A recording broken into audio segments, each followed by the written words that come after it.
Matapos ilabas ang nasabing search warrant para kay former President Rodrigo Duterte na di umano ay galing sa ICC pero marami ang diskumpiyado dito dahil nakalagay doon ang secret. Well, dito na nga nagsalita si Attorney Trixie kung saan sinabi niya na sinungaling daw ang presidente ng Pilipinas. Ito'y matapos malaman na nakikipag-ugnayan ito sa ICC. Dahil kung mayroon man daw po protekta sa nasabi nga pong Philippine citizen, iyan ay ang batas ng Pilipinas. Dahil kung ito daw ay ibibigay mo ng basta-basta at walang kaukulang proseso na mangyayari dito sa bansa, ay para itong kinidnap na hinayaan mo lamang.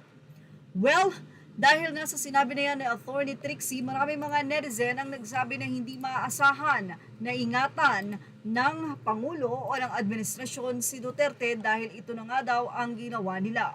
Mismong sila ang may gawa nito. Ilang mga netizen ang nagsabi na baka cover up ito sa Beckham report or other way around, dinaki para hindi makatulong sa kampanya lalo kasing lumalakas ang PDP laban. Unlawful, shameful betrayal, the arrest of former President Rodrigo Duterte enforced under the strength of an international warrant issued by the International Criminal Court or ICC stands as a dark and shameful moment in our nation's history. This is not merely an attack on one man, it is a direct assault on our sovereignty, a mockery of our justice system, and a clear sign of betrayal from the current Marcos Jr. administration, the president I once supported.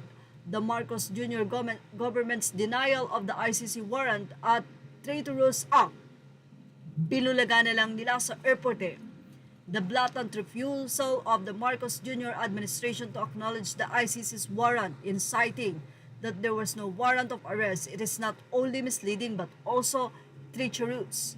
This administration is paving the way for foreign intervention in our judicial affairs, much like how his father allowed foreign forces to meddle in our national interests during his regime. History repeats itself, and once again, Marcos is turning his back on his own country. This is a shameful betrayal of the Filipino people and a clear insult to our justice system. The very notion that a former president of the Republic of the Philippines, Duterte, who was elected and supported by millions of Filipinos, is now to be tried and humiliated by a foreign court is nothing short of a national embarrassment. This act is a blatant disregard for the competence and integrity of our own justice system.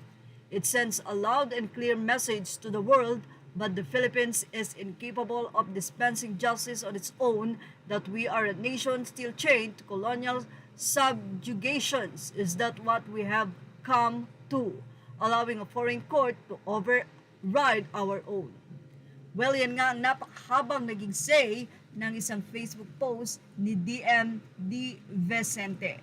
Ano mas say nyo about dito? Ilagay lang ang opinion sa ating comment section. Images are all credit to the rightful owners. Thank you for watching Showbiz Now.